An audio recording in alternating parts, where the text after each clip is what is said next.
Hello, everyone. Welcome to our webinar on how to win in India. My name is Supriya Pandey, and I'm a senior advisor at Amritt in California. Today, we bring you two experts on the subject of selling your products and services into India.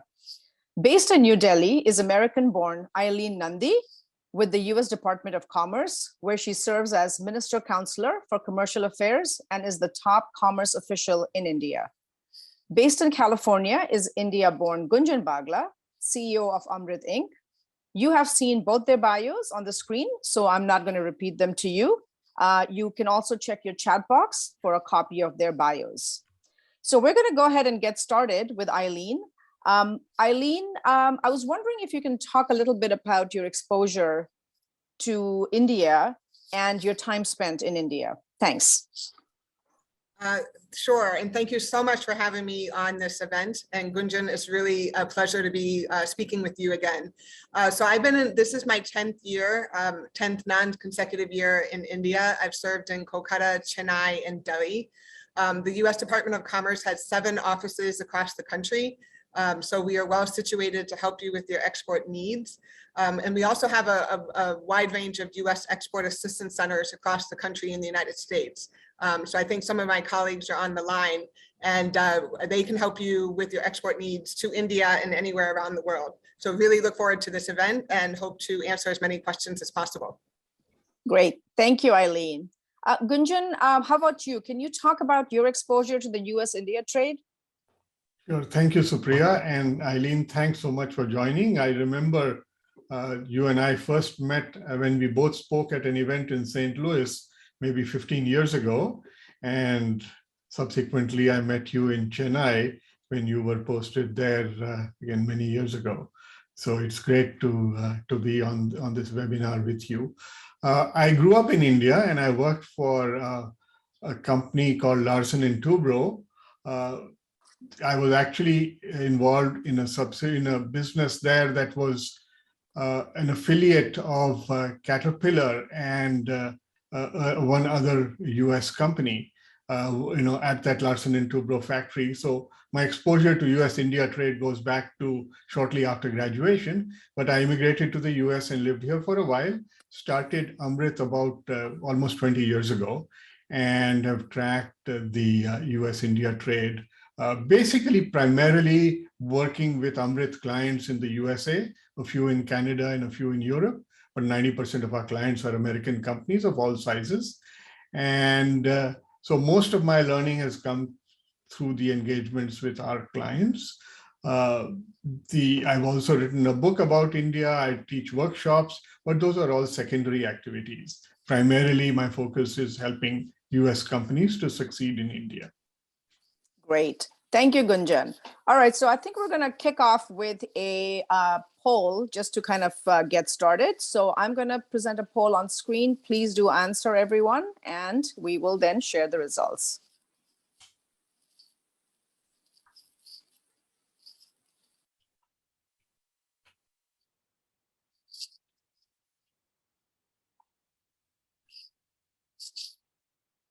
You should see the poll in front of you. Please do respond. And again, a reminder, if you have any questions for Eileen or Gunjan, please do send your questions via the Q&A button.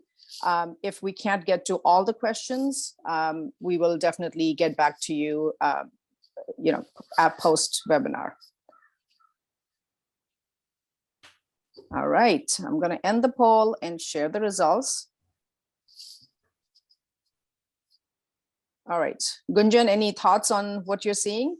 Okay, so it seems like the majority of the audience is interested in general knowledge about India as a market, and that's great. I think this is an introductory video webinar where Eileen and I will share some of our experiences, so that I think we can make very good progress in our general comments. Many people have a specific project or initiative, and I see the questions coming in. If you do have a specific project or initiative, please send us your questions and give us some context about either the nature of your company or the nature of the project. You don't have to tell us anything confidential, of course, but do share some information so that Eileen and I can provide you the most relevant answer. There are some questions we may not be able to answer, and we can get back to you by email on those. So have you shared the results, Supriya? Yeah. Okay. I shared the results. I'm actually going to launch the second one Sure. while we're at it. So everyone, again, please, if you can take a few moments to tell us what we shall talk about. I mean, I think we have some indication from your first poll, but thank you for your participation. You're a great audience. I'm getting like 100% people participating, which is fantastic.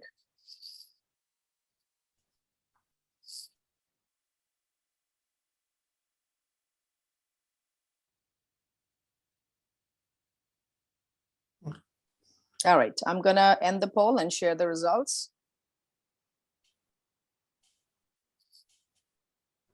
Okay, so yeah, go ahead, Supriya. No, go ahead, Gunjan, please. All right, so it looks like most people want to know what it takes to succeed in India.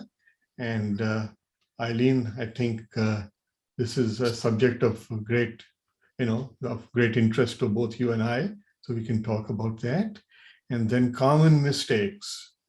I actually have a webinar entitled How to Fail in India. And I cover some of the most common mistakes that American companies make or American executives make in doing with India. So we'll give more attention to those two subjects, but we'll talk about everything else as well. So what it takes to succeed and common mistakes. Okay. All right. So great. go ahead. All right. Thank you, Gunjan. We're going to actually kick off with a first question. Some of the folks in the audience already had sent us questions beforehand as well. So to kick us off is the first question from Parve. We are a small skincare business. We are 2 women pharmacists and formulated this line. Is there any chance for us to export to India? Oh, great question, Parve. And actually, I think I have met Parve at a US Department of Commerce event a couple of years ago. Amrit's smallest client has 1 employee, and our largest client has 500,000 employees. Okay, so the size of the company does not necessarily determine whether you can succeed in India or not. But what I think is important if you're a small company is to make sure that you're going to India for good reason. Have you established yourself in the US? Have you tried to export to a nearby country or a country that's easy to export to? India is 12.5 hours away.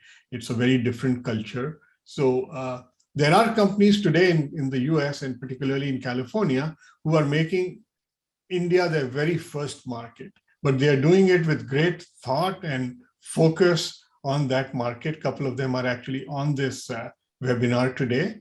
And we certainly encourage that. But if you have a product that could appeal to 100 countries, if you want to choose India, you should be careful that it's the right decision.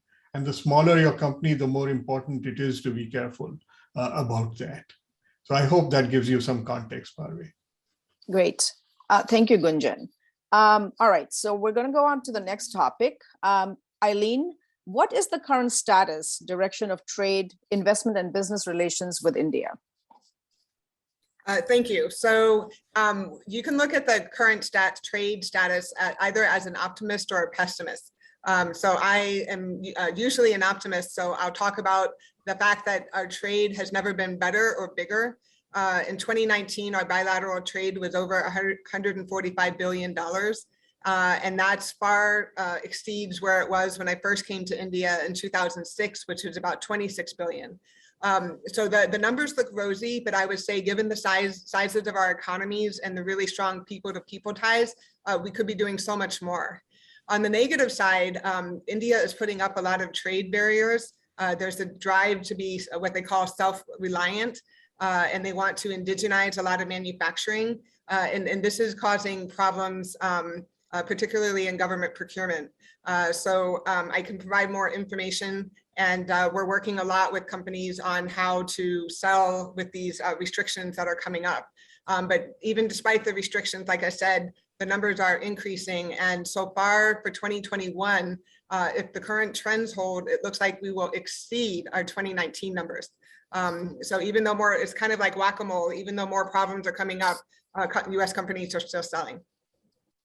Wonderful. Thank you. Gunjan?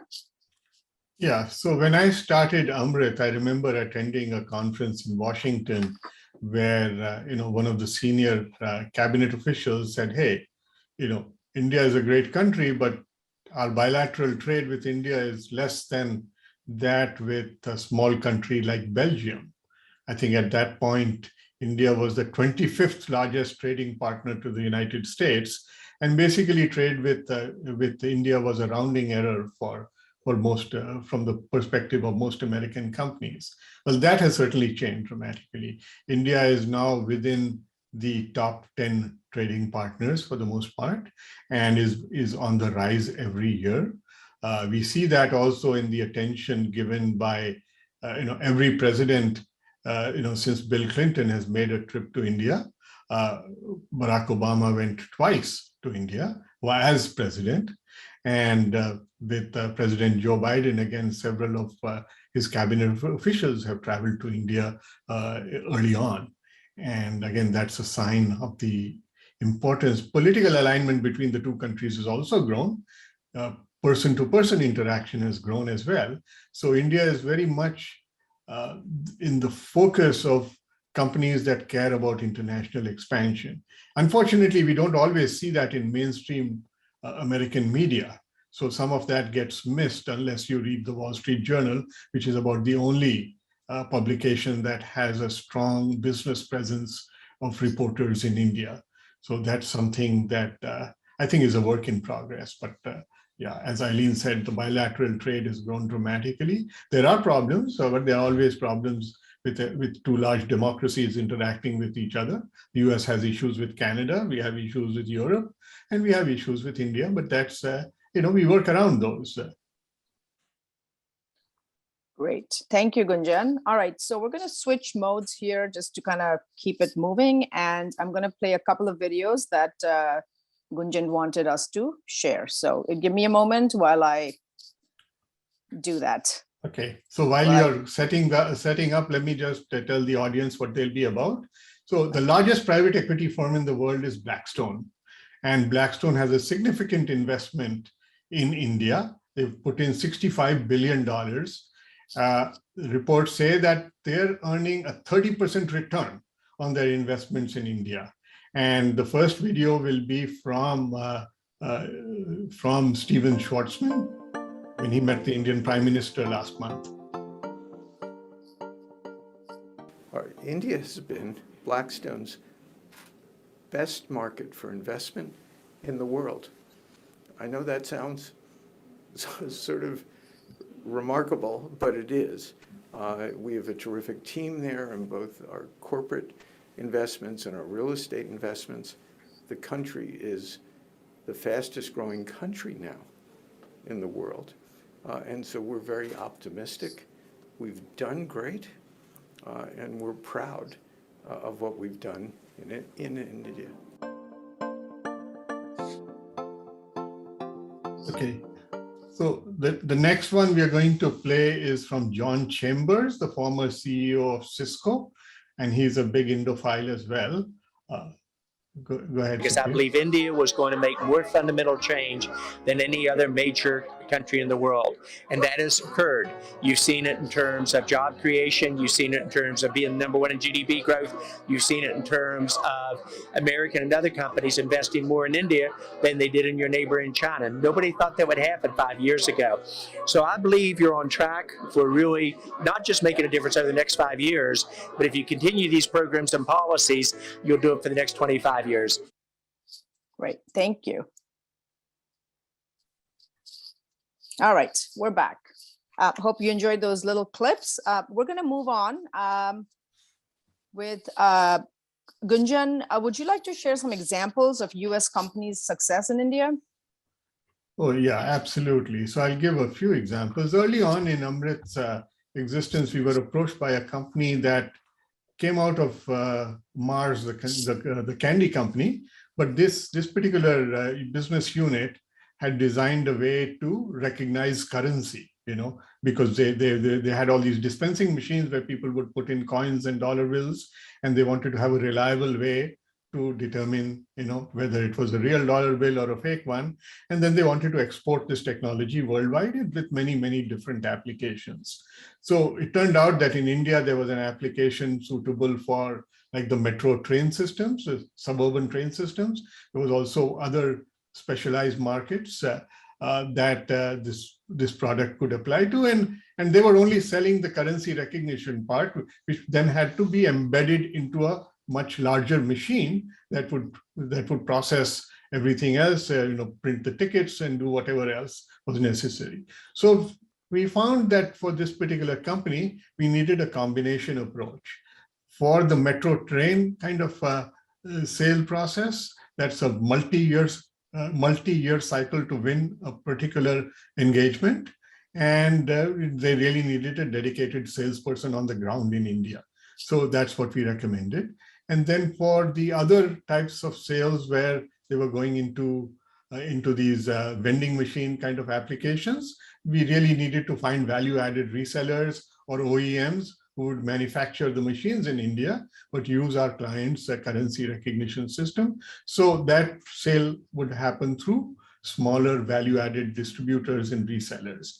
And then there was a small kind of a spare parts type of application where they chose to list their product with one of the largest distributors, where they were not going to get any personal attention, but this distributor had a very large reach across India.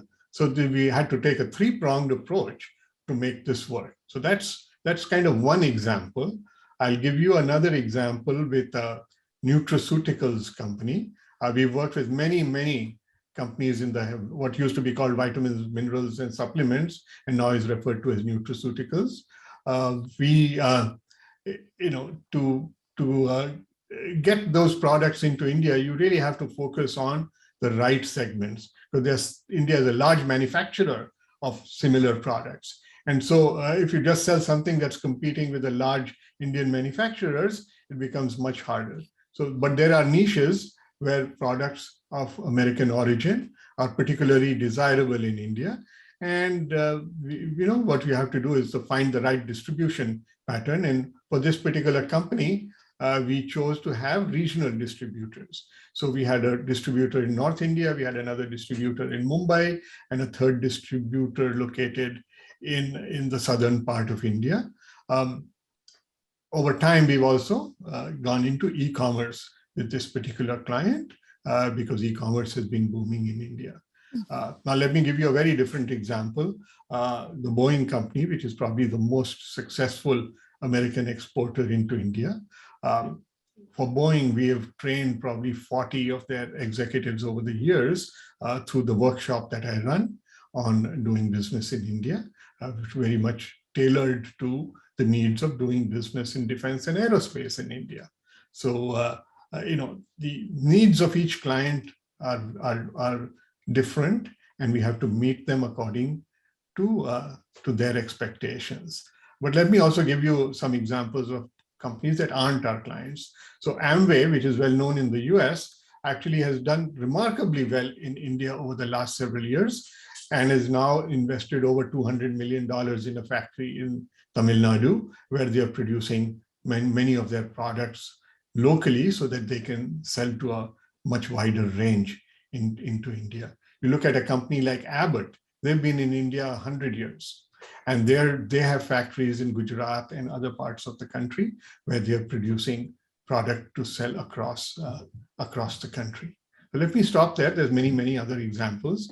There are also examples of companies that have failed, and one was mentioned in the material that I sent out through the chat box. I wrote an article for the Harvard Business Review on GM's, General Motors' decision to withdraw from India. And I think it was probably the most popular article I've written for HBR. So it might be worth a read. Great. Eileen, would you be able to give some examples from your recent work? Sure. So we help companies large and small, as does Amritt. Our advocacy program helps the bigger companies win government tenders. and Jeff Parrish is on the line, as is Lena Dacre. They handle our advocacy projects. So if you're competing for government tenders, please let us know, and we can work with you on the advocacy process. But for the small and medium companies, you really need to have a partner here in country. And a lot of what the team does is help smaller exporters find the appropriate partner. And it's going to be up to you and the nature of your product or company, whether you have one company representing your business throughout all of India, or if you take a more regional approach, because this is such a this is a subcontinent. So the North is very different from the South. The business practices differ, as do the cultural aspects of doing business. And so just some recent examples include we worked with a cybersecurity firm to help them identify channel partners.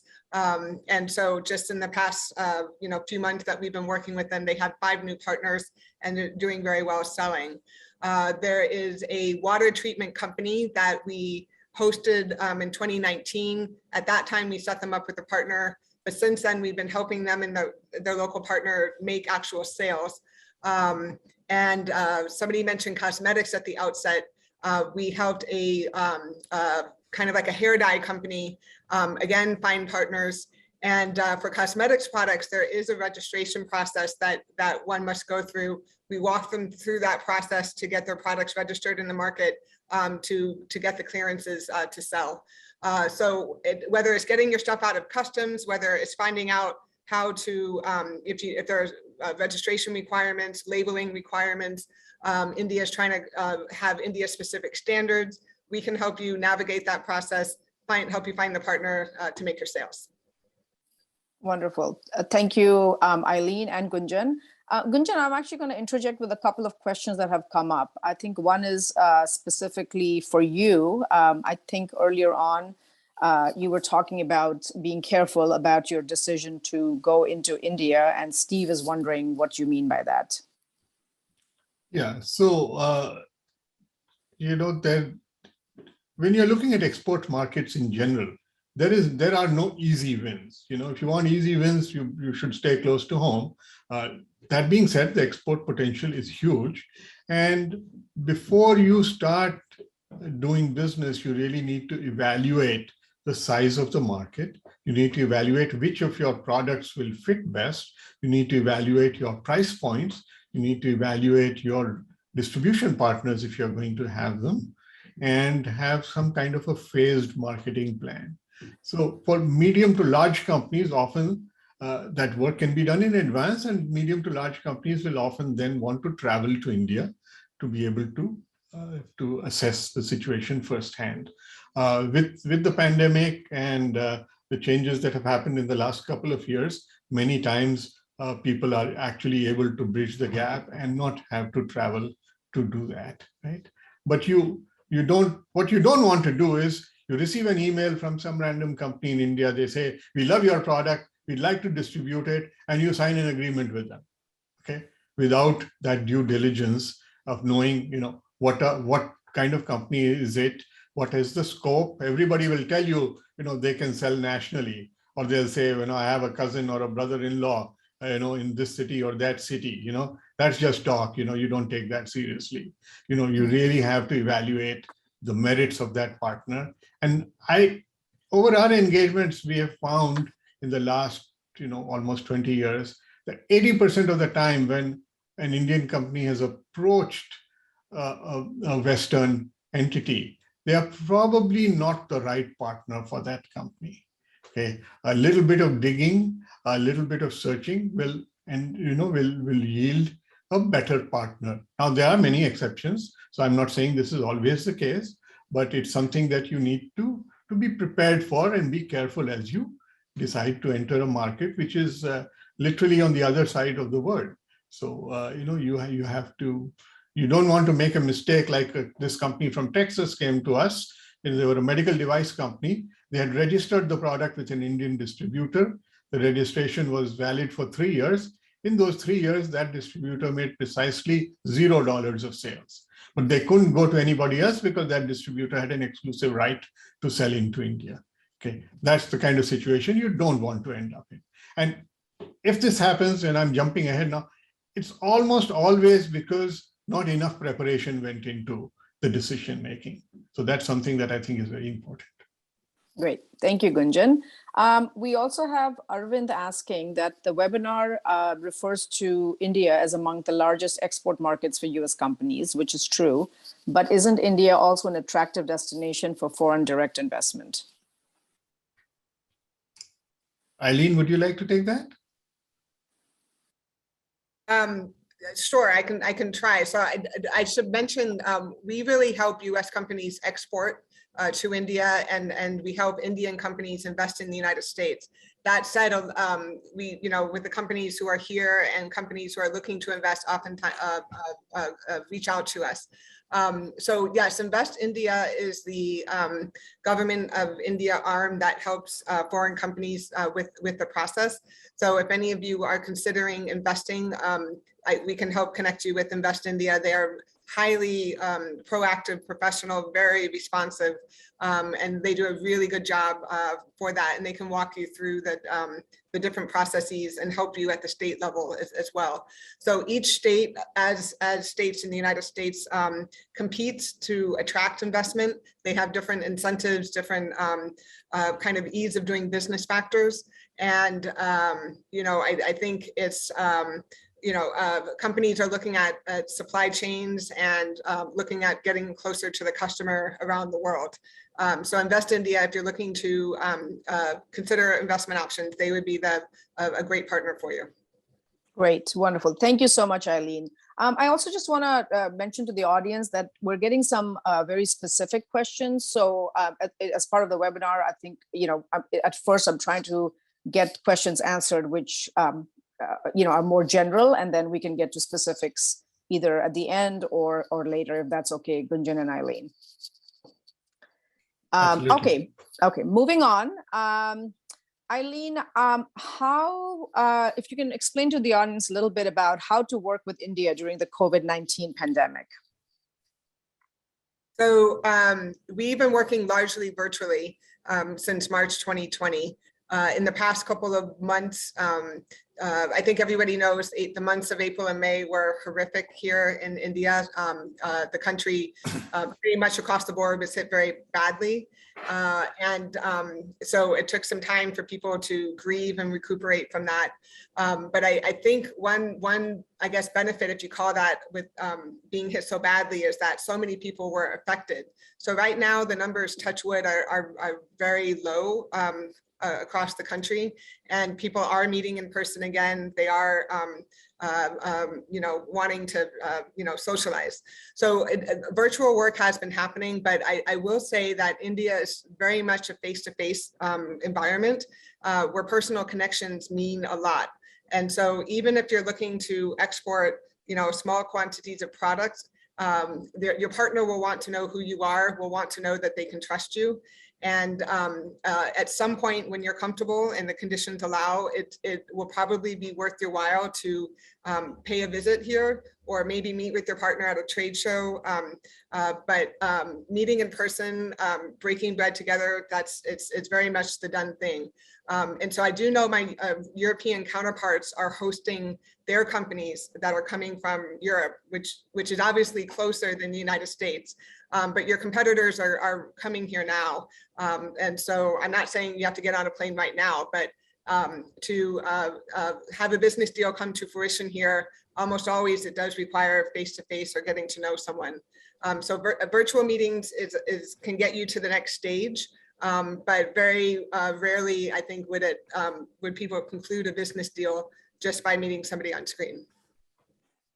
Great, thank you. Gunjan, your thoughts? Yeah, so COVID has obviously been a serious crisis worldwide, but in our dealings with India, first of all, there has been an opportunity for many American companies to offer products that India needed desperately during the pandemic. So people who make the right kind of medical diagnostics, people who make supplies that go into the treatment of COVID actually have done very well. American companies have done very well within those sectors. It's also interesting that investment, we talked about FDI earlier, foreign direct investment. Investment into India has actually gone up during the pandemic. And much of it has gone to software or online companies, but a tremendous amount of American money has been invested in India during the pandemic. In fact, in the second quarter of this year, when India was suffering the worst of the Delta variant, a significant amount, I think over $100 billion, flowed between foreign direct investment and foreign portfolio investment into India.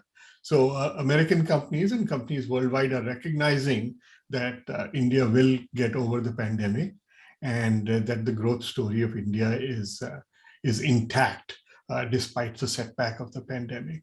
Now, here at Amritt, some of our people in India have actually been in field through most of 2021 and have been conducting face-to-face interviews, meetings. We helped a medical device company out of California early in the year. And then later on, we helped another company in the consumer product space where we met with dozens of partners across the country. We were obviously very careful in arranging those meetings, but business has continued to go on during the pandemic. And I think the two countries have come closer together. You might know, some of people in the audience might know that India is the largest producer of vaccines in the world. And while we hear about Moderna, Pfizer, and Johnson & Johnson, India actually has 3 of its own vaccines that will soon be exported worldwide. And some of them actually require ingredients that are purchased from the United States. So there's been many opportunities for the two countries to collaborate during the pandemic. And I could go on about that, but yeah, the virtual meetings have become, Eileen is absolutely right. In India, the tradition for the last, century has been face-to-face. You couldn't even do things on the phone. We literally had to step into people's offices or factories to do the deal. But the pandemic has made many Indian executives very much open to virtual conversations, whether it's on Zoom or as is popular in India, over WhatsApp video. And we've taken full advantage of that, I would say, starting February of this year. So we've been impressed with the number of even small businesses who've been ready to conduct business over these virtual platforms. I don't know how long that will stick or stay, but it seems like in India, just the idea of dealing with traffic in Mumbai or Delhi and getting only 3 meetings a day. Now people say, oh, let's do a video call and we can have 6 meetings a day. So those tendencies are definitely growing. I'm not sure how much they will stick once the pandemic is completely over, but it seems like there's at least some extent, there's a permanent change. Great. Thanks, Gunjan. And as you were talking about opportunities created by the pandemic, Ramesh had sent in an email earlier asking, does this include online sales? Oh, yes, absolutely. So the sales of Amazon in India, the sales of Flipkart, which is a Walmart subsidiary in India, have skyrocketed during the pandemic because of the same kind of reasons that have driven the rise of online sales in the US. And we've actually done a couple of deals where our US clients have set up relationships with merchants on Amazon and Flipkart in India, exclusively virtually without any travel involved. So that's possible. Now, Indian e-commerce operates very differently from American e-commerce. We don't have time to get into the specifics of all of that, but the way delivery happens, the way payments are collected, the way distribution happens is quite different. So it's not just like you list on Amazon.in and bingo, everything starts working. You have to go through an Amazon merchant typically, and there's quite a bit of work to be done. It's just a different distribution format. But yes, online sales have benefited greatly during the pandemic. Got it. And there's a related question about sort of online stuff from Chad. Chad is asking regarding sort of customer preference, do Indian customers like to do business in English on a US site as opposed to a local site in a local language? Yeah, Eileen, do you want to take a stab at that? Or? So most of Amazon and Flipkart have their sites in English. They do have translations available in local languages, but I order from both in English and have had no problems. Yeah, Great. for the most part, American companies doing business in India will interact in English with their Indian partners. On the Amritt website, there's actually an interesting function that you might want to play with. It's called the Indian English Dictionary. Because while most Indian business people speak English, sometimes they speak Indian English. And there are words that you may never have heard, like a spare tire is called a stepney in India. What we call the hood of a car is called the bonnet. And there are many, many other words that are specific to Indian English. So if you look at the Indian English Dictionary on amritt.com, you might get a clue as to how Indians might speak English. Wonderful. Thank you, Gunjan, and thank you, Eileen, for taking those questions. So next, we would love to talk about what priority industry sectors are there for the US companies in India. Eileen, if you could lead us with that, would be great. Sure. So I both love and hate this question because there are so many. India is such a massive country that I will list a bunch of sectors, but I can't do justice. So aviation and defense, climate change technologies, healthcare, and digital technologies are priority sectors where we are the most proactive and where we have, I guess, in some ways, the most problems, where we spend time interacting with the government. However, there's so many other sectors. You know, we talked about consumer goods. There's agribusiness. There's mining. Franchising. Plastics and chemicals. So many other sectors. Energy, of course. That it's really the list is endless. One thing I will say is that India is not a market for every company, and I spend a lot of time telling companies maybe India is not the right market for you right now. You need to have a lot of tenacity and really be willing to put in the time.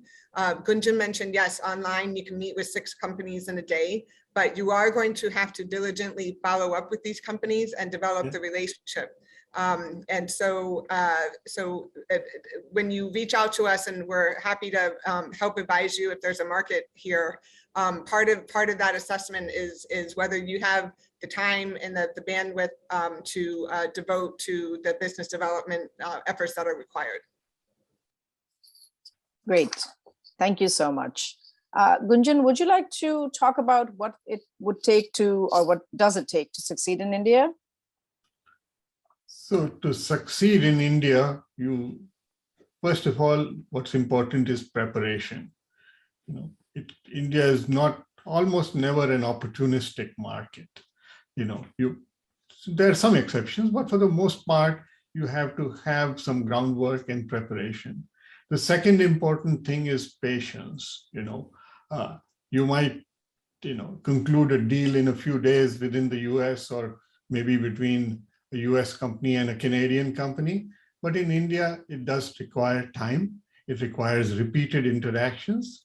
It requires, answering the questions that your partner may have. And sometimes there'll be periods of silence, and you still have to deal with that.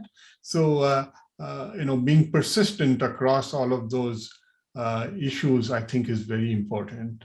And throughout that process, I think American companies should be aware that they are learning something about the partner.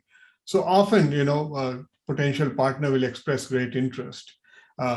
We then test that out by asking them to do something, by asking them, tell us how this would happen, or can you prepare a presentation like this, or give us more examples of what you would do, so that it's not just, hey, here's an American company that thinks they can sell, they should help us with all the marketing, and we in India will simply profit from the revenues that are generated by the work of the American company. Those are not sustainable relationships. So you can't tell that in one meeting or two. And whether they are physical or virtual is another matter, but you have to have that period of dialogue going back and forth as you build an understanding and trust and confidence in the Indian partners.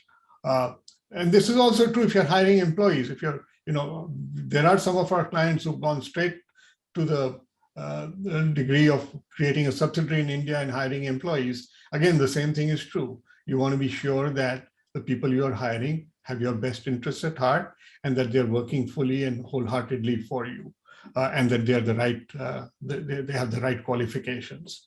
So that's a whole nother subject we could get into, but yeah, all of those elements are important for success in India.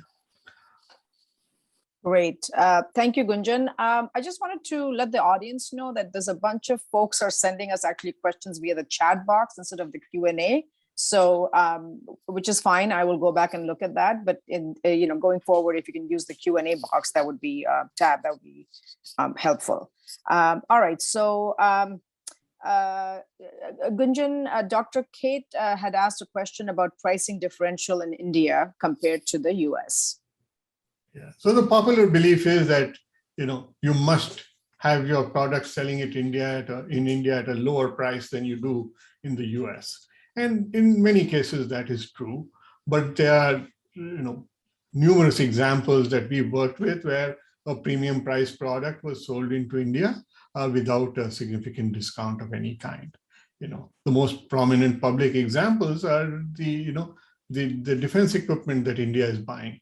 India is one of the largest importers of defense equipment in the world, and the US has succeeded dramatically in the last 20 years. It's not just Boeing and Lockheed, but many, many other companies. We helped a smaller company called Trichicon that makes an attachment that goes onto guns. And it's a unique, innovative product. And they've done very well. None of these products are discounted for the Indian market. That's absolutely possible. We helped a company that most people now know as the Wonderful Company. One of their products is pistachios. And many years ago, we took the pistachios to India. All the distributors told us, oh, we don't like American pistachios. They don't taste right. They're too expensive. They're this, they're that. But with persistence, we found that Indian consumers actually liked the taste of American pistachios. They were willing to pay the premium. They liked the fact that it was a safer product, a healthier product than what was imported from Iran for the last couple of 100 years. And they were able to establish themselves at the price that they were offering worldwide. So it's absolutely possible. Now, what an Indian consumer or an Indian business will not pay for is superfluous features that have no value in India. So if you have a product that has the kind of features that the Indian market does not need, and you're charging a premium because of that, the Indian consumer and Indian businesses are very value conscious. With some exceptions, they're not just going to pay for the prestige of a product. They want to see what they're getting for their money's worth. And if they're getting their money's worth, they will pay full price and they will pay more. Okay? So that's what you really have to evaluate. Great. Thank you, Gunjan. And Eileen, I think as you were listing the industry sectors, we have a question for you from Pratap. Wondering, many years ago, USCS was publishing India-related business overviews, including for medical device industry. Is USCS still doing that? Yes, so we have what we call the country commercial guide. We are finalizing the 2021 version, so we should have it published shortly. And we have specific industry sectors that we mentioned. Healthcare is one of them. So stay tuned. And as soon as it'll be published online, but I can also send you a link when that comes out. Great. Thank you so much. All right. So Gunjan, can you talk about the next video we're going to watch while I set it up? Okay. So we are going to listen to Dr. Uwe Kramer, who used to be at Roche Diagnostics. And I did a video interview with him some time ago and asked him what would be his advice to someone working with India. And we'll just play the first few, the first half of that video, Supriya. All right. Tell me a little bit about what you would say to, if you met someone on a plane who was going to India for the first time for business, what advice would you give them in order to be successful and in order to survive the surprise that they'll encounter when they get off the plane in New Delhi or Bangalore or wherever? Yeah, you're really right. I really fell in love with India, kind of fell in love with India. And from my perspective, it was this this mixture of a clear business focus and an underlying warm tonality. Not only what you mentioned, the empathy that a Western executive brings to the Indian partners, but also I always perceived as being welcome.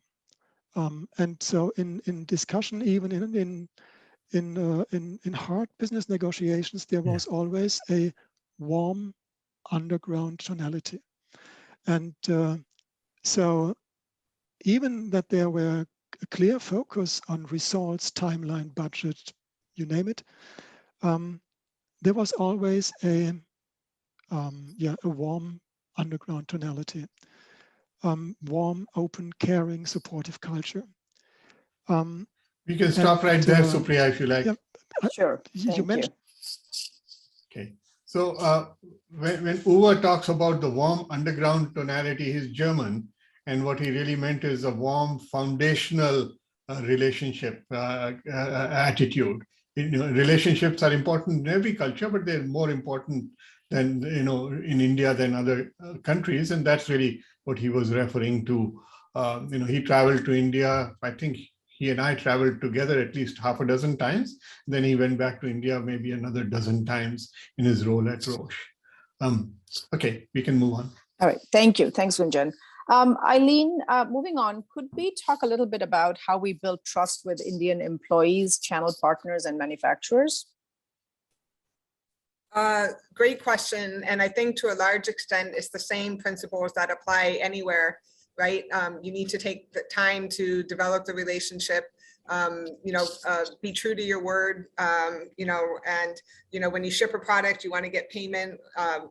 Many times you expect the payment first, and then you got to ship the product when you say, and help them track it.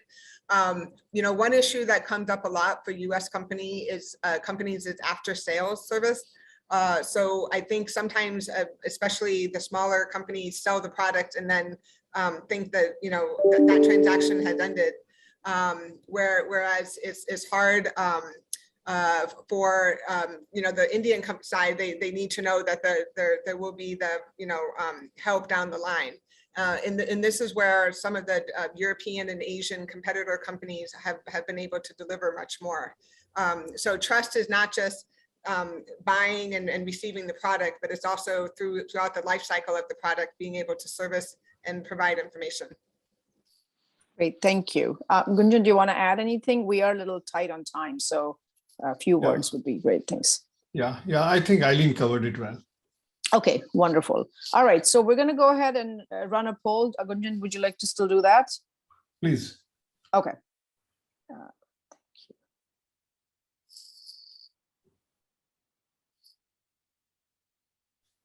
All right, so we're going to launch a poll on figuring out where you are, I guess, in your stage of India journey. So please go ahead and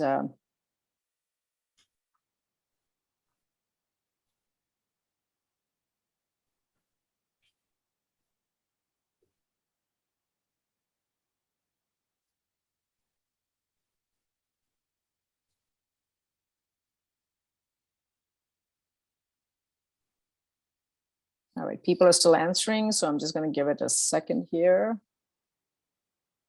All right. Okay, I'm going to end the poll and share the results. Gunjan, all yours. Okay, so I think we should focus on the last bar there, businesses that have some challenges, because we want to talk about the mistakes that people make in India. Certainly, many people are looking to grow their business, but I think we've addressed that adequately. So, is there one final poll? Yes, we do have one final poll that I'm going to run. 1 second. Okay.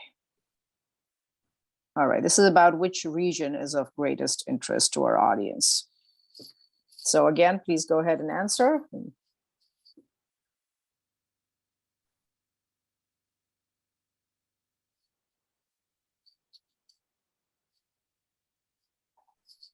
And while you're doing this, just a reminder that if you have any questions, please do send it via the Q&A tab.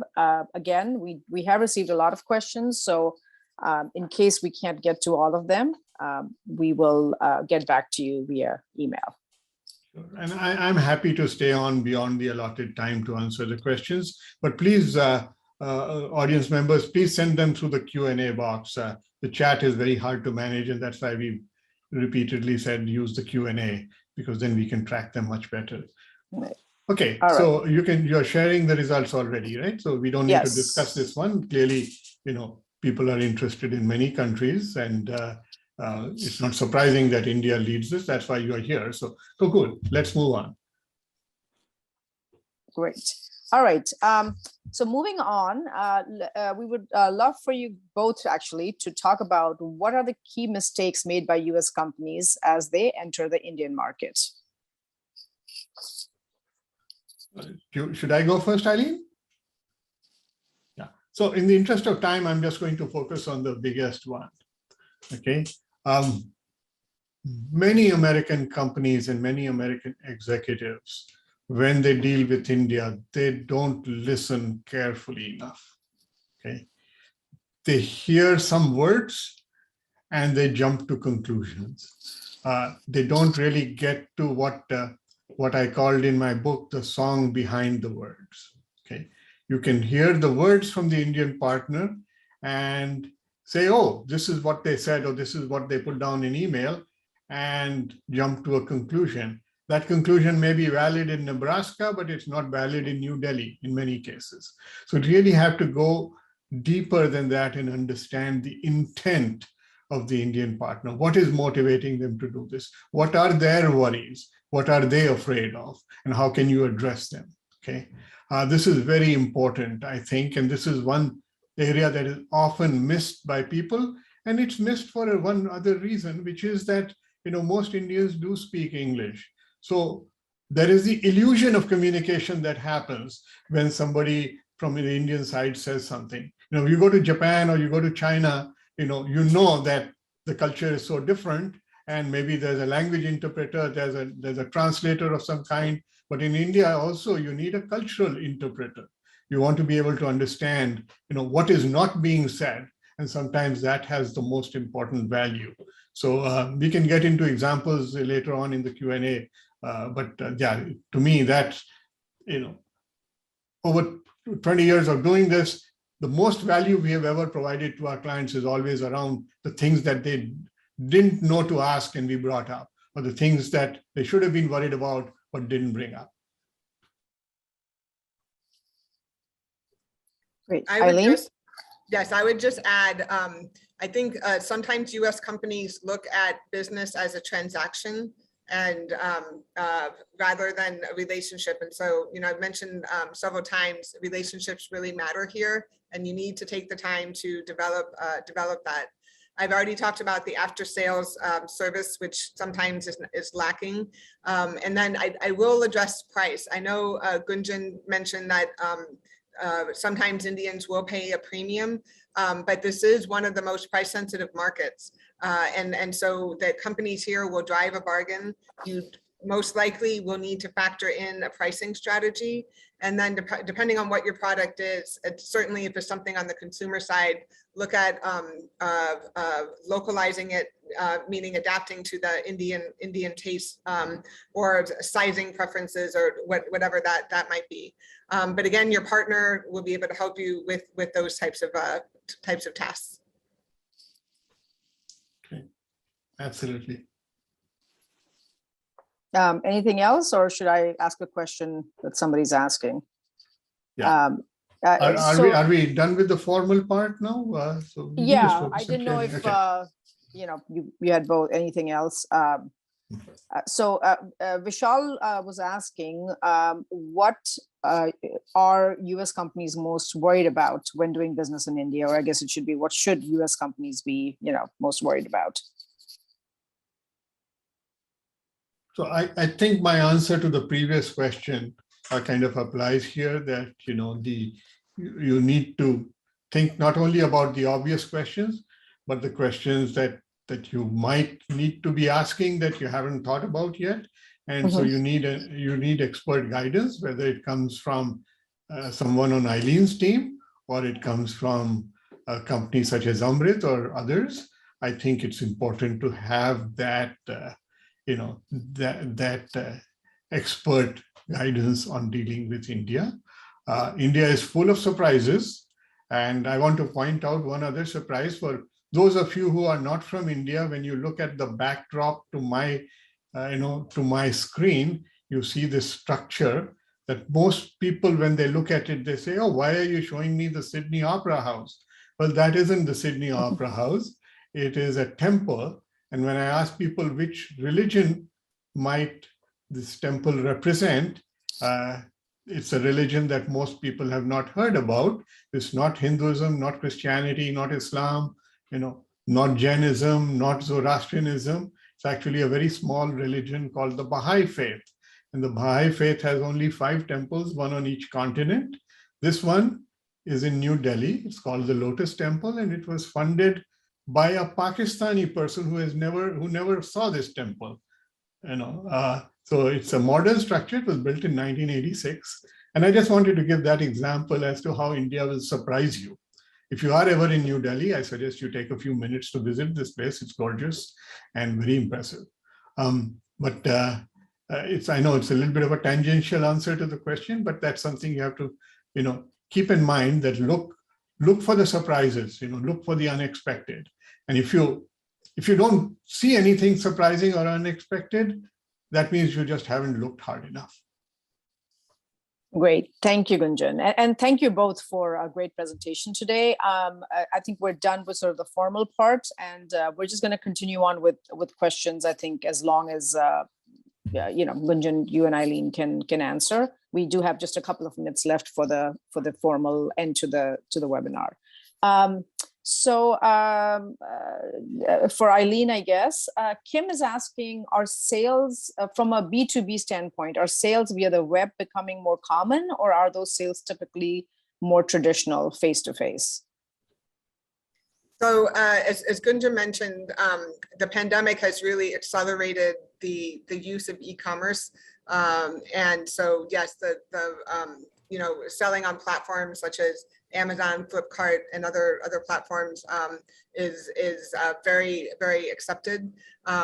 Credit card usage is more widespread. There are many payment mechanisms that people can use even if they don't have a credit card. Yes, and the pandemic has really helped kind of mainstream that. I will say a lot of people like shopping in person, as we all do, I guess.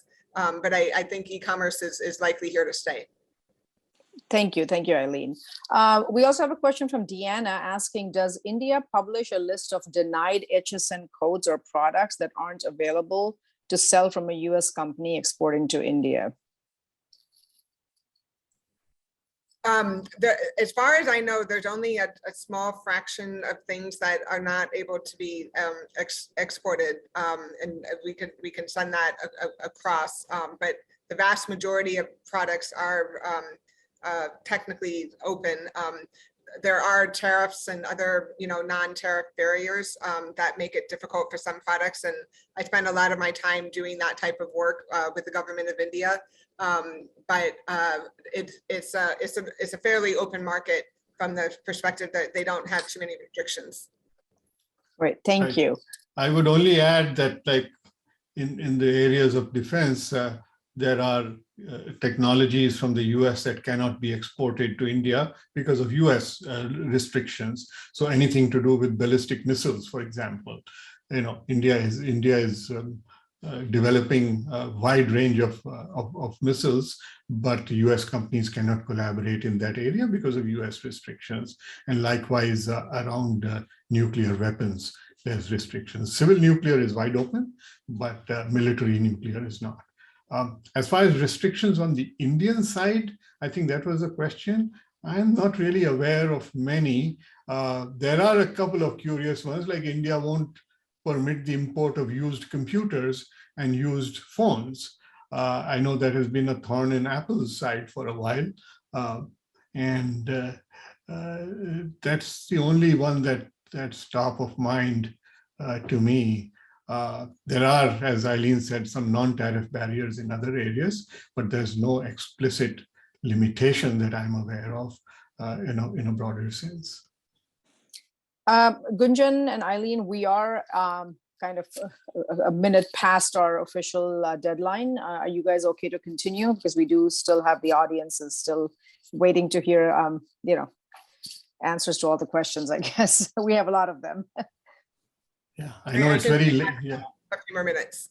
Okay, thank you. Well, let me know whenever we're done, and I can, sort of be done at that particular point. All right, so we had another question. From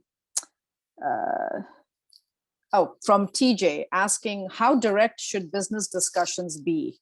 For example, fear of IP theft directly or in the guise of indigenization without licensing. Like, I guess he's trying to figure out how open they should be. He or she can. So I think I would be direct in the sense that you need to get the right information that you need to have in order to make the decision.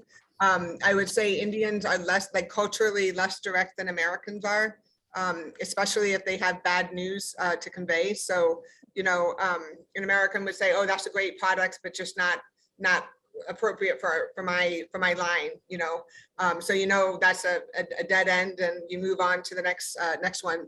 An Indian might give you a much more indirect answer, which would leave you hanging.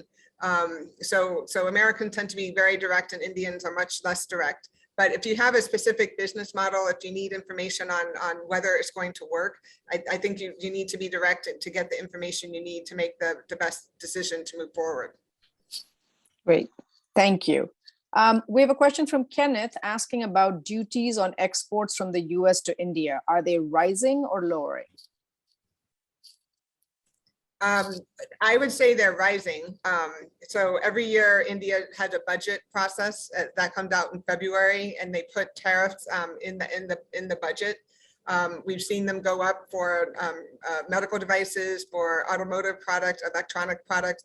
And it's curious because they do want to have more manufacturing, but sometimes they're taxing some of the components that are required for manufacturing.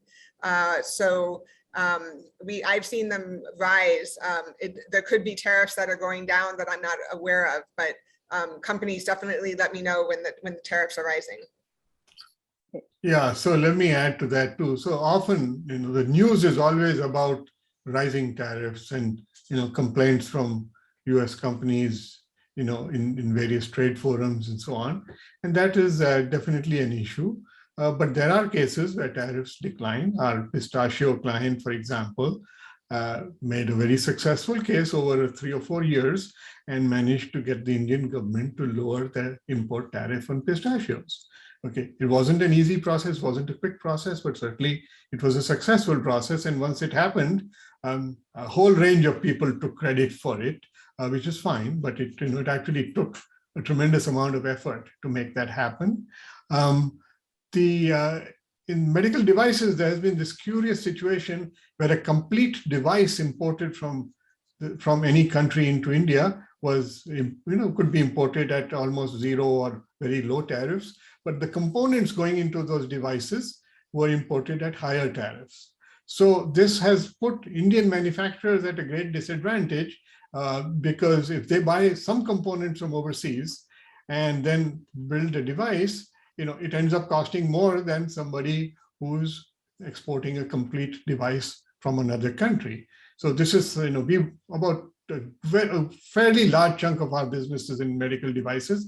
And we have cautioned our clients over the years that this is an unsustainable model, that at some point the government of India will be pressured by its own companies in India to make a correction for that. And that is what is starting to happen. So that's not a surprising thing. From Amritt's perspective, we don't view duties and non-tariff barriers as a killer. It's just part of the rules of the road. each country has its own rules. And, if you're trying to sell products into the United States, it's not an easy market for a small company to get into. So, but these are barriers and issues that we know about in the US, and so we don't think about them as much. But if you have an innovative drug and you want to sell that into the US, getting to the physicians, getting to the decision makers is an impossible process. And that's why companies like BioNTech partnered with Pfizer to do the vaccine here, right? So the mirror image of that is also true, but that's just part of the rules of the road.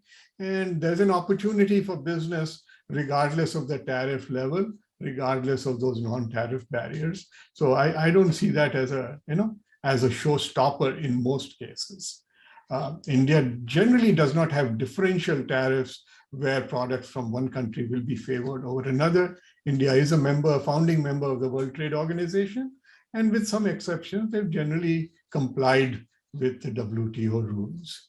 So, it may not be a completely level playing field, but it's certainly one that can be dealt with. Great, thank you. And then there's a sort of a follow-up question. What does India need from the US? I know it's kind of a broad question, but I thought maybe you can both take a stab at it. Everything. So India became, in the year of the pandemic, India became the largest importer of California almonds in the world, exceeding Spain, okay? If you're in India and you're eating almonds, chances are they were grown in the San Joaquin Valley here in California. We were once approached by a company selling hot sauce. And when they first came to me, I said, are you out of your mind? You know where the spices for hot sauce come from? They come from India. Indians have been eating hot sauce for 2,000 years. But it turned out, I had to eat my words because they were already selling $1 million of hot sauce from the Americas into India. And they only wanted our help to see whether they could increase that $1 million to $5 million. And we took on that engagement, and we were pleasantly surprised. My India team was certainly shocked that this was even possible. So broadly speaking, there's a need for everything. Now, there are many exceptions, but I think at face value, we look at pretty much anything that an American company can make to be a potential market in India. There are some exceptions, like these guys approached me that had a product that would enable certain kind of blind people to see, but the price point was $100,000. And they were expecting to get Medicare approval here. And I said, look, in India, if somebody can spend $100,000 to cure their blindness, they will actually fly to Los Angeles and get the work done here. You don't need to go to them in India. So it was just not the right market for them. Great. Dennis is asking, how do successful American businesses navigate the currency and taxation risks? So on taxation, a couple of years ago, India standardized its taxes across the country. It used to be that each state would have its own tax regime. So that's been a huge kind of, ease of doing business improvement for everybody, and certainly for exporters. Policy issues, and this is something I deal with a lot. The government does have surprises. They come up with different policies, sometimes the day after Christmas, that will change the playing field for a company. So if something happened on the policy side that is affecting your business, please let us know. I think the government's intent, they would like investment. They know that trade is a precursor to investment. But sometimes, different constituencies, get to the government and they make certain decisions that don't seem to, be a level playing field. So do let us know if something comes up, and we're here to help. Thank you. Thanks, Eileen. We have a question from Bedan asking that India has been known for changing its policies and rules for importing FDI, other forms of international business. Is this still the case, and how should US companies respond? So Bidan, that's a little bit of a loaded question. When you say constantly changing, I would really characterize that as evolving. So until 1991, India was a very restricted market. And then we all know that over the course of 3 weeks in July 1991, India really transformed its economy to be far more open. That openness has generally continued over the last 20 plus years. There have been some setbacks, and particularly in recent years, there have been some setbacks, but it's really, I would characterize it more as evolving. And that is why trade between India and the rest of the world has continued to grow. If the policies were completely random and unpredictable, you would not see growing trade the way that we have seen it. So yeah, there are absolutely some cases where decisions have been arbitrary. They are trying to correct that, but they correct one place and then they uncorrect in another place. And so that does happen. But I would really say that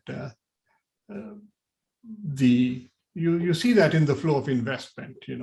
Blackstone isn't going to continue investing in a country if they think that they're not going to make good money. They make 20% or so in China. They're making 30% in India. Now they're very smart people and they've had some good timing, but a lot of that has to do with their expectations of the future. You look at PepsiCo, you look at Coca-Cola, you look at our client Medtronic. They're all making big investments in India, and they are doing so because they believe that the future of business between the two countries holds well. So sorry to get on my soapbox a little bit on that, but I'm like Eileen, I'm an optimist. I believe that the two countries will continue to move closer together, and trade will continue to grow. Wonderful. Thank you. How are you both doing on time? Well, it's getting pretty late for Eileen. So Eileen, if you can stay, it's great. But I know it's almost 10 p.m. in India. So Right. I'll say one more question. All right. So we have Nader who works in a small startup and is hoping to get into the e-mobility market. But it's a more general question about what should they be looking out in terms of supply chains in India, since we need to manufacture there. So that is a topic of great discussion right now, not just India, but around the world. And so, I mentioned, the increased tariffs on parts and things. So if that's an issue, you need to make sure that you can get the parts and get the people in that you need and things like that. So I would definitely look at supply chain. I would look at the state where you're looking to invest, see what their policies are. Infrastructure can be an issue. Yeah, there's a lot that you should be considering, but I wish you the best of luck, and I hope it's a great venture for you.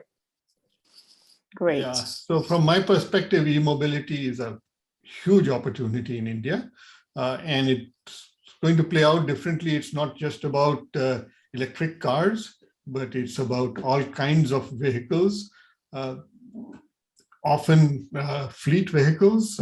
They may be three-wheelers, they may be two-wheelers, they may be little small trucks. There's tremendous opportunity to offer modern technology into that whole ecosystem, and India is really hungering for that. Partly because we are so dependent on imports of fossil fuels. By the way, India is one of the largest importers of American LNG. They invested $1 billion in Houston, Texas, near Houston, to build a terminal. While it's been a good market for the US to expand into India, everybody knows that we need to get off of fossil fuels, and India more so than many other countries. So e-mobility is going to continue to be of great focus. Yeah, there are supply chain issues, but absolutely addressable. Great. Eileen, I know you have to go, so any last words before you log off, and then we can continue?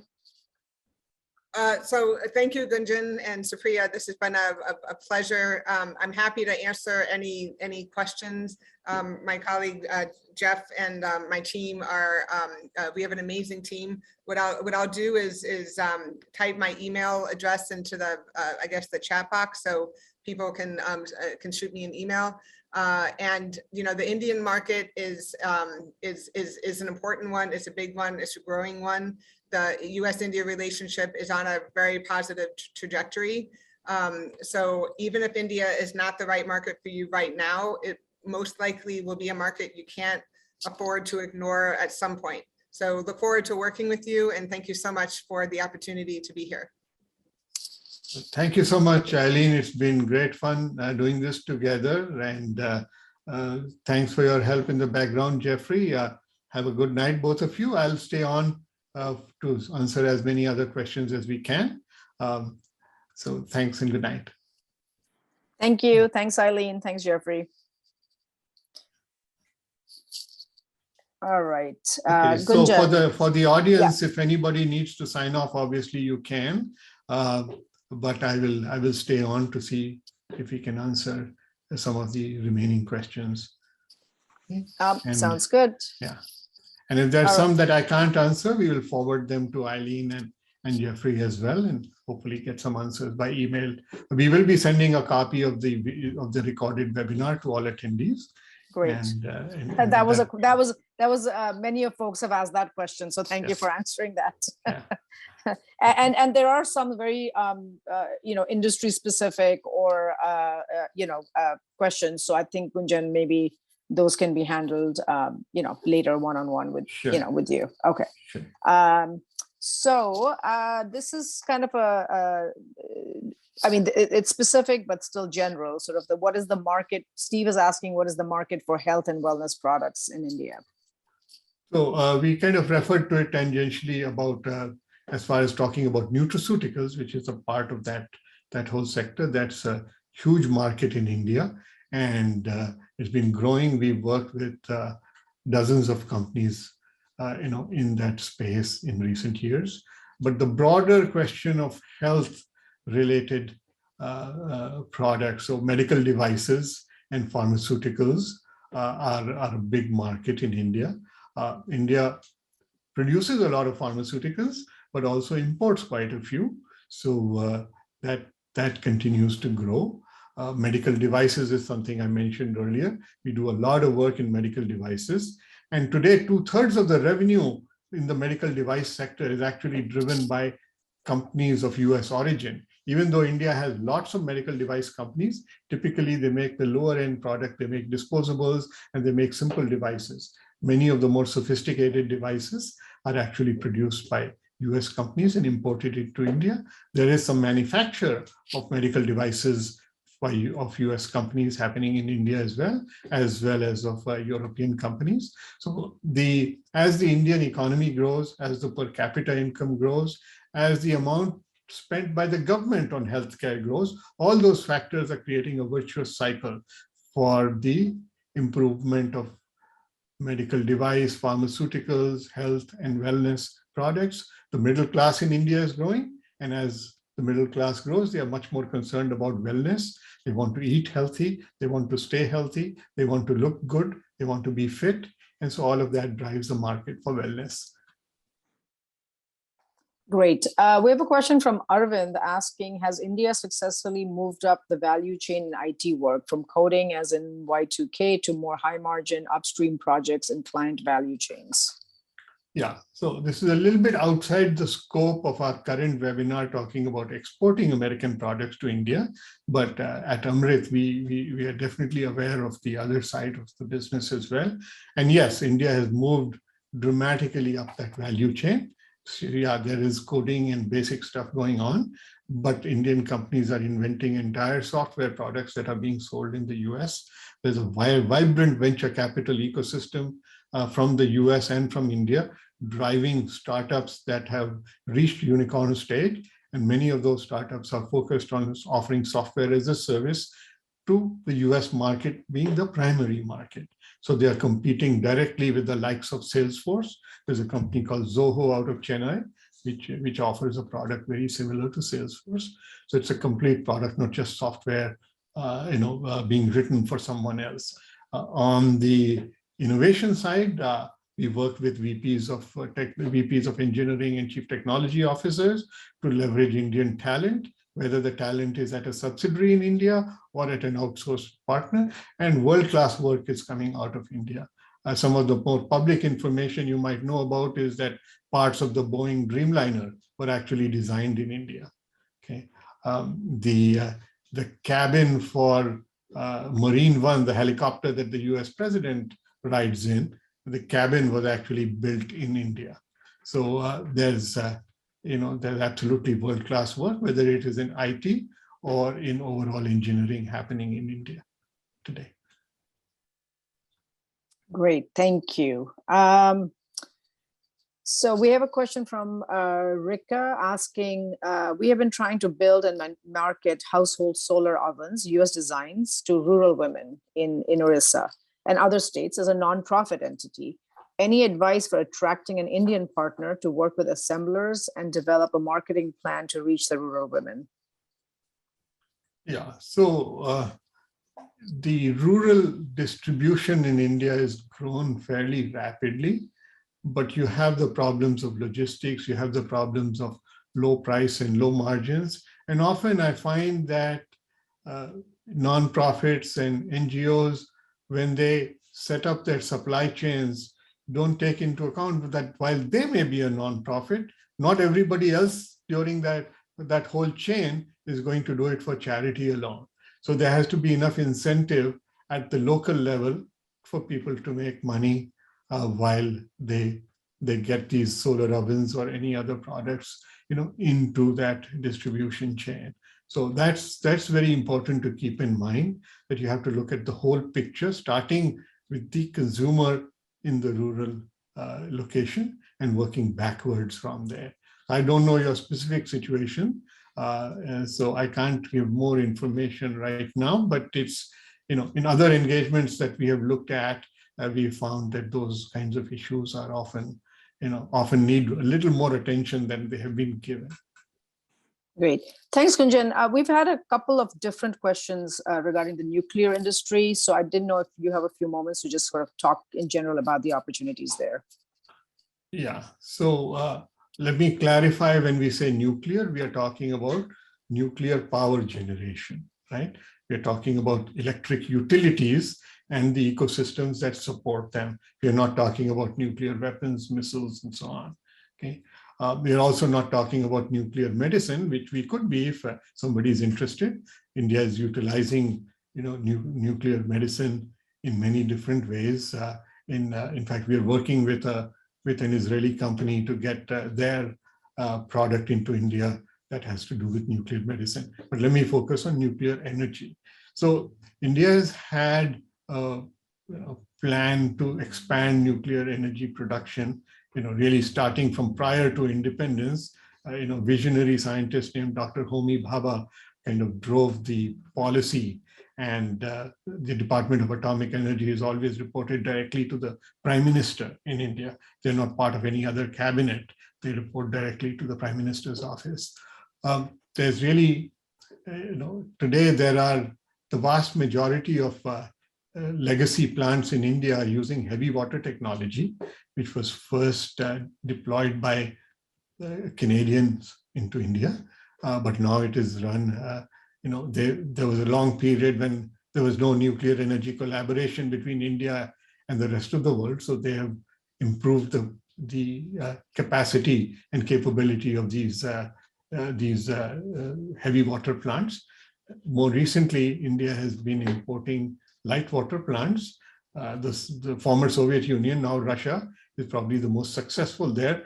They have a large setup at the southern tip of India, where they've built a fleet of these light water plants. There is active negotiation going on between Westinghouse and the Indian government about building the Westinghouse passive modern technology, at a couple of locations in India. So that could also expand. So their opportunities are number one for the existing fleet to be able to improve its performance. And that would be handled. Essentially, there's one primary customer, which is the government of India through its Nuclear Power Corporation of India. I have visited NPCIL in Mumbai many times on behalf of our clients and taken our clients there. So there's definitely a possibility there. Then in terms of the new build, there's really going to be driven by the big players, such as Westinghouse and others.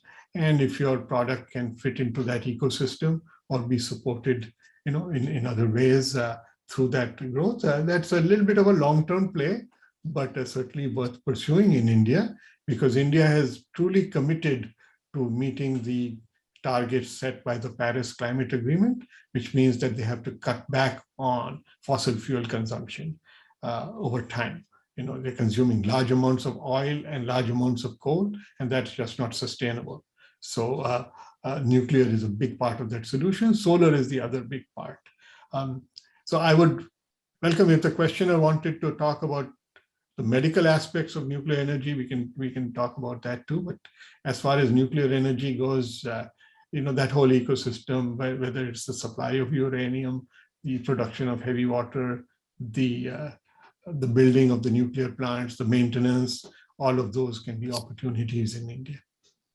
Great. And Anila had asked a question in this area, Gunjan, about so how would they know about how to get into this industry, I guess, in India? How to get into the nuclear industry in India? Yeah. Yeah. So you're essentially dealing with a large government-owned customer at the other end for the most part, unless you're going to collaborate with a nuclear manufacturer in India. And there's many of them. My first employer, Larsen & Toubro, is one of the largest providers of products into the nuclear ecosystem. So there may be an opportunity to collaborate with Indian companies that manufacture product. But if you want to sell directly into the utilities themselves, or the utility, I should say, in PCIL, then you need to, you really need to have a partner, an advisor, whether it's Amritt or someone else, because some of these large entities are opaque. There are many products that they may not be looking for at all. So you need to do a little bit of a feasibility study before investing further time. And here is one case where you're not going to succeed with virtual meetings alone. The good news, which I should have mentioned earlier, is that India has opened up travel. Business travel was always permitted for many months, even during the pandemic. But starting November, they've also opened up tourist travel, so you can get into India much more easily. And likewise, the US is opening up its travel, so Indian business people can travel to the US starting next month. Of course, they need the vaccination, they need the tests and all of that logistics, but travel is now pretty much going to be open in both directions starting next month. Right. Let me just add one more thing. If you do visit the Nuclear Power Corporation, you need a business visa to go to India. A tourist visa is not going to be appropriate. So that's something, if somebody has a question, they can reach out to us when we send out the video of the webinar. Great, thank you. Yeah, we had a few people interested in this industry, so thank you for answering that question. We have a question from TJ about what is the progress of getting India to lift non-tariff barriers on US dairy products? Well, this might have been better answered by Eileen. We worked with a couple of dairy clients. I know that companies from New Zealand and Australia are exporting dairy products into India. India, if you say that your product is vegetarian or vegan, then there are some limitations on what the cows, you have to certify that the cows are not eating meat products, to produce the milk or the dairy product that's being imported. So there are certain rules based on Indian sensitivities and perhaps on some degree of residual protectionism. India is the largest producer of milk in the world, and but the demand for dairy products in India is quite high. So they are not fundamentally opposed to the import of dairy products, but there are certain rules that and limitations that they do have that that one needs to go through. Now, the U.S. Department of Agriculture, in addition to the U.S. Commercial Service, is also very active in India, and we work closely with them when we are helping a client. So that's something that we would have to take offline. All right, Gunjan, we are at 9:30. Should we just answer one more, or one more, and then we will look at the rest of the unanswered questions, and if they can be answered, we might do an FAQ or something later on. That would be great. All right, so we Tiber, thank you so much for complimenting us on our webinar. First of all, he's saying great webinar. Thank you. We are a US-based mining equipment manufacturer. Can you tell us if there is a mining portal where we can look for mining companies, for their purposes, I guess?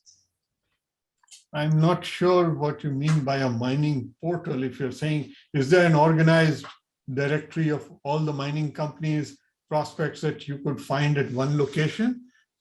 Chances are no. You might find such a list, but it'll be full of many companies that are not really mining companies, or they are traders, distributors, representatives, and so on. As I mentioned earlier, there is no easy wins in India. You can't simply Google your way to mining companies in India, find a directory, and email all of them and find customers. That method usually doesn't work. So you really have to do some groundwork to figure out who the best customers will be. Much of mining used to be restricted to government-owned or public sector entities, PSUs as they are called in India. That's no longer the case.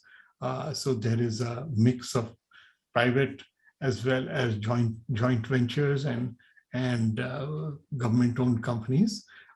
Each of them has a different receptivity in terms of working with with foreign companies. So there needs to be some groundwork done to be able to find the best opportunities. There may be some big opportunities, but they may take 5 years to close. And most American companies, when they're looking at this, are looking at, hey, what can I do in the next year? And so you have to really look at all the opportunities and prioritize them and focus your energies on the right ones.